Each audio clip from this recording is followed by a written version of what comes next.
नमस्कार दोस्तों, जिला पंचायत जिला शिक्षण समिति जामनगर द्वारा द्वितीय सत्रांत परीक्षा 2024-25 विषय हिंदी ધોરણ 7 તારીખ 17/4/2025 हिंदीનું संपूर्ण सोल्यूशन આપણે આ વિડીયોમાં જોઈશું। प्रथम प्रश्न से मित्रों, निम्नलिखित प्रश्न को उत्तर संक्षेप में दीजिए। ये लोगों की बात सुनकर नरेंद्र ने क्या कहा? लोगों की बात सुनकर नरेंद्र ने कहा कि मेरा शिवलिंग तो साधारण मिट्टी का था। बालक की जान बचाने में वह टूट गया तो क्या हुआ? शिवलिंग को बचाने की अपेक्षा इस बालक की जान बचाना मेरा पहला कर्तव्य था। दूसरा प्रश्न है, हम आदर्श नागरिक कैसे बन सकते हैं? उत्तर है, आदर्श नागरिक बनने के लिए हमें कानून का पालन करना चाहिए, समाज सेवा में हिस्सा लेना चाहिए, सभी व्यक्तियों के साथ समानता और सम्मान का व्यवहार करना चाहिए, पर्यावरण की रक्षा करनी चाहिए, प्रदूषण को कम करने में प्रयास करना चाहिए। इसके अलावा हमें शिक्षा का प्रचार करना चाहिए, समाज में सकारात्मक बदलाव लाने की कोशिश करनी चाहिए। शिवाजी बालक की परीक्षा लेने के बाद क्या करना चाहते थे? शिवाजी बालक की परीक्षा लेने के बाद उसे मृत्युदंड से मुक्त कर अपनी सेना में भर्ती करना चाहते थे। प्रश्न 1ब, निम्नलिखित प्रश्न को उत्तर संक्षिप्त में लिखिए। बेटी सहारा बनने के लिए क्या करेगी? बेटी सहारा बनने के लिए पढ़ लिख कर आगे बढ़ेगी, वह अपने पैरों पर खड़ी होगी। इस तरह सहारा बनने के पहले बेटी अपने को सहारा देने लायक बनाएगी। बेटी दुनिया को कैसे समझना चाहती है? बेटी मेहनत कर पढ़ाई करेगी और अपनी बुद्धि का विकास करेगी। वह लोगों के कार्यों और व्यवहारों को देखेगी। इस तरह बेटी दुनिया को समझना चाहती है। यदि मनुष्य यदि हिम्मत से काम ले तो क्या हो सकता है? मनुष्य यदि हिम्मत से काम ले तो धरती पर पापों को बढ़ने से रोका जा सकता है, दुनिया में बढ़ने वाली पशुता कम हो सकती है। इस प्रकार यदि मनुष्य हिम्मत करे तो दुनिया को बदला जा सकता है।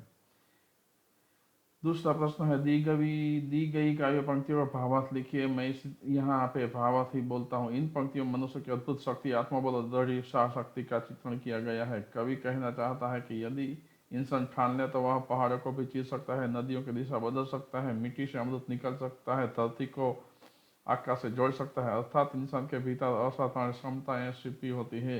उसका आत्मविश्वास और साहस ही उसे अजय बनाता है। वास्तव में उसकी आत्मा में स्वयं भगवान का वास होता है, इसलिए वह कुछ भी असंभव कार्य कर सकता है। इस कविता से यह संदेश मिलता है कि मनुष्य के भीतर असीम शक्ति होती है। यदि वह अपने आत्मबल को पहचान ले तो कोई भी कार्य कठिन नहीं है। तीसरा प्रश्न, परिच्छेद के मातृभाषा में अनुवाद। मातृभाषा में अनुवाद આપણે આ રીતે કરે પુત્ર જેવી રીતે તું તારી માતાના દુઃખથી દુઃખી અને વ્યાકુળ થઈ રહ્યો છે, તેવી જ રીતે હું પણ દુઃખી છું। રાત દિન હું આ જ ચિંતામાં રહું છું કે કઈ રીતે ભારત માતાના દુઃખને દૂર કરું।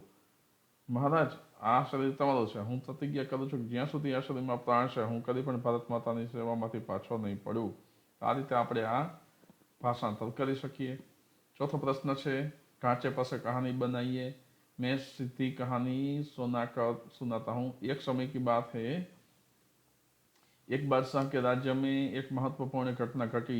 उनके वजीर की निवृत्ति के बाद उन्हें नए वजीर का चुनाव करना था। इसके लिए बादशाह ने 3 उम्मीदवारों को बुलवाया और एक कठिन परीक्षा तय की। जब तीनों उम्मीदवार बादशाह के सामने पहुंचे तो बादशाह ने एक सवाल पूछा, यदि मेरी और तुम्हारी दाढ़ी में एक साथ आग लग जाए तो तुम क्या करोगे? पहला उम्मीदवार तुरंत बोला, मैं पहले अपनी दाढ़ी की आग बुझाऊंगा, क्योंकि मेरी दाढ़ी मेरे लिए सबसे महत्वपूर्ण है। दूसरा उम्मीदवार कहला, मैं पहले आपकी दाढ़ी की आग बुझाऊंगा, क्योंकि आप बादशाह हैं और आपकी दाढ़ी का ध्यान रखना मेरी प्राथमिकता होनी चाहिए। तीसरे उम्मीदवार ने शांत मन से जवाब दिया, मैं एक हाथ से अपनी और दूसरे हाथ से आपकी दाढ़ी की आग बुझाऊंगा, ताकि दोनों की सुरक्षा हो सके। बादशाह ने तीसरे उम्मीदवार का जवाब सुना और उसे समझा। पहला उम्मीदवार स्वार्थी था, क्योंकि उसने केवल अपनी दाढ़ी का ध्यान रखा। दूसरा उम्मीदवार नादान था, क्योंकि उसने अपनी दाढ़ी की बजाय केवल बादशाह की दाढ़ी को प्राथमिकता दी। लेकिन तीसरा उम्मीदवार बुद्धिमान था, जिसने दोनों की सुरक्षा का ख्याल रखा। इसलिए बादशाह ने तीसरे उम्मीदवार को वजीर के पद के लिए नियुक्त किया, क्योंकि वह केवल अपनी समझदारी और न्यायपूर्ण सोच के कारण सबसे योग्य था। पांचवा प्रश्न है, लिंग परिवर्तन करके वाक्य प्रयोग। तो राजा का लिंग परिवर्तन रानी होगा। वाक्य बनेगा, रानी महल में बैठी थी। शेर का शेरनी, शेरनी अपने बच्चों के साथ जंगल में खेल रही थी। हिरण का लिंग परिवर्तन हिरनी, हिरनी का लिंग परिवर्तन हिरन, हिरन जंगल में भागते हुए दिखाई दिया। धोबी का धोबी, धोबी कपड़े धोने के लिए नदी की ओर जा रहा है। देवल का देवरानी, देवरानी ने घर के सारे काम संभाल रखे हैं।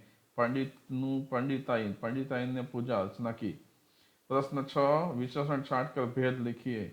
परिश्रमी छात्र सदा सफल होते हैं, तो यहाँ पे परिश्रमी और सफल दोनों विशेषण हैं। परिश्रमी गुणवाचक विशेषण है और सफल भी गुणवाचक विशेषण है। सलीम 10 किलो आटा लाया, तो 10 किलो विशेषण है। 10 किलो विशेषण संख्यावाचक विशेषण है। कुछ लड़के बगीचे में खेल रहे हैं, तो कुछ अनिश्चित वाचक विशेषण। मेरे पास 3 गुड़ियां हैं, तो 3 संख्यावाचक विशेषण। आप अपना काम खत्म करके आना, अपना नीचवाचक विशेषण या सार्वनामिक विशेषण। बहन ने हलवे में थोड़ा दूध डाला, तो थोड़ा अनिश्चित वाचक विशेषण। प्रश्न 7वां है, काल पहचान कर उसका प्रकार बताइए। रोशनी ने कहानी सुनाई, भूतकाल है। हम हिंदी सीखते हैं, वर्तमान काल है। मैं अच्छा आदमी बनूंगा, भविष्य काल। नीरव जहाज में बैठा था, भूतकाल। हम प्रयाग जाएंगे, भविष्य काल। चूहे उछल कूद कर रहे हैं, वर्तमान काल। प्रश्न 8मो, काव्यों को पढ़कर उनके आधार पर दिए गए प्रश्न का उत्तर। काव्य वांचવાનું છે। હવે આપણે જોઈએ प्रश्न सीधा। नाना साहब लक्ष्मीबाई को कौन से नाम से बुलाते थे? तो नाना साहब लक्ष्मीबाई को छबीली के नाम से बुलाते थे। लक्ष्मीबाई किसे अपनी सहेलियां मानती थी? लक्ष्मीबाई बरसी, ढाल, कृपण और कटारी को अपनी सहेलियां मानती थी। शिवाजी की गाथाएं किसे जबानी याद थी? लक्ष्मीबाई को शिवाजी की गाथाएं जबानी याद थी। वीर शब्द का विलोम शब्द कायर है। प्रस्तुत काव्य का उत्तर शीर्षक लक्ष्मीबाई या झांसी वाली रानी।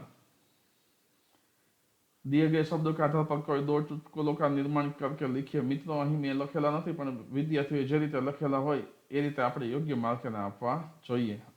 10મો પ્રશ્ન છે, ભાવપત્રકના આધારે પ્રશ્નના ઉત્તર। तो આપણે આ જોયા પછી પ્રશ્નના ઉત્તર આ પ્રમાણે આપવાના છે। प्रस्तुत भावपत्रक कौन सी दुकान का है? प्रस्तुत भावपत्रक पोशाक भंडार फैंसी कपड़े की दुकान का है, जो प्रोफेसर रोशनलाल साहू द्वारा संचालित है। प्रस्तुत भाव पत्र में सबसे महंगी वस्तु का नाम बताइए। सबसे महंगी वस्तु साड़ी, जिसकी मूल्य 1200 रुपये है।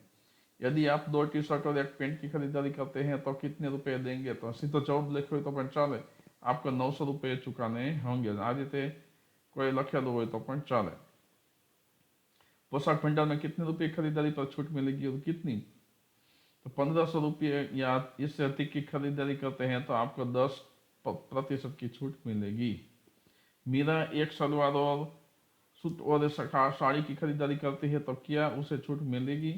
सलवार सूट की कीमत 800 रुपये है, साड़ी की कीमत 1200 रुपये है, तो कुल 2000 होती है।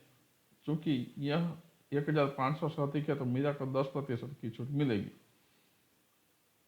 कितनी छूट मिलेगी? तो 2200 रुपये की छूट मिलेगी। कुल मूल्य 2000 में से 200 बाद करें तो 1800 रुपये। यदि आप फ्रॉक, टी शर्ट और 2 पेंट खरीदते हैं तो आप कितना मूल्य चुकाएंगे? तो फ्रॉक की कीमत 200 रुपये, टी शर्ट की 250, 2 पेंट की 400, 1 की 400, 2 की 800, कुल मिलाकर 1250 रुपये।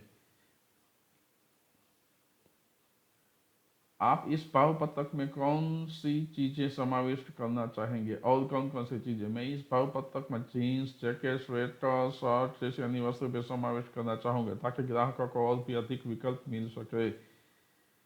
11वां प्रश्न है, सारणी के आधार पर प्रश्न का उत्तर। टेलीविजन प्रसारण की समय सारणी यहाँ पर दी गई है। प्रस्तुत समय सारणी में क्या दर्शाया गया है? प्रस्तुत समय सारणी में विभिन्न चैनलों पर प्रकाशित होने वाले कार्यक्रमों का समय और नाम दर्शाया गया है। प्रस्तुत समय सारणी में कितने चैनल समाविष्ट है? प्रस्तुत समय सारणी में कुल 6 चैनल समाविष्ट है। તમે નામ લખેલું હોય તો પણ ચાલે, નામ લખેલું ન हो तो પણ ચાલે।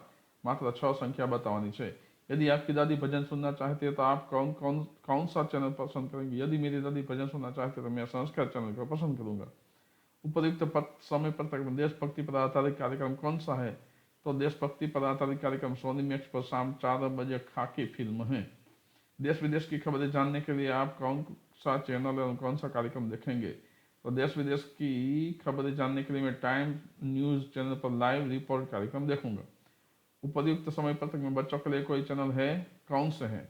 तो कहा हाँ, उपयुक्त समय पत्रक में बच्चों के लिए पोगो चैनल है। इन सभी कार्यक्रमों में से आपको कौन सा कार्यक्रम सबसे अधिक प्रिय है?